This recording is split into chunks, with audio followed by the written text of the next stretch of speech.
terlibat dalam perkara pungli SPH tanah hingga merugikan warga mencapai ratusan juta rupiah. Kades Sumberbaru Kecamatan Mesuji Raya Oki ditangkap Kejaksaan Negeri Oki.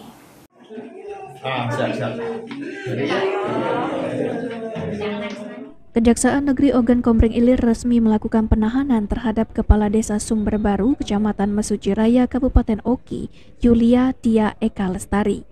Kepala Kejaksaan Negeri Oki, Diki Darmawan mengatakan, setelah melalui proses pemeriksaan dan cukup alat bukti, Kades Sumberbaru Kecamatan Mesuji Raya Oki, Yulia Tia Eka Lestari ditetapkan sebagai tersangka. Perbuatannya diduga telah melanggar pasal 12 huruf E, yaitu melakukan pemungutan atas perbuatan 235 SPH dan berhasil mendapatkan keuntungan sebesar Rp682.500.000.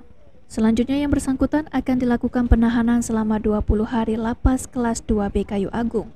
Tersangka dijerat dengan pasal 12 huruf E Undang-Undang Nomor 31 Tahun 1999 dan diubah dengan Undang-Undang Nomor 20 Tahun 2001 tentang tindak pidana korupsi dengan ancaman di atas 5 tahun penjara.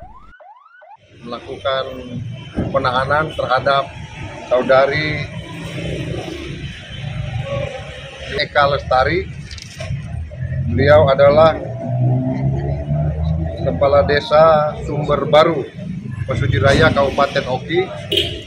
Penahanan ini dilakukan karena yang bersangkutan melakukan perbuatan melawan hukum, melanggar pasal 12 huruf E, melakukan pemungutan atas pembuatan SPH sebanyak 235 SPH dan berhasil mendapatkan keuntungan sebesar Rp682.500.000. Ahmad Romawi, PAL TV.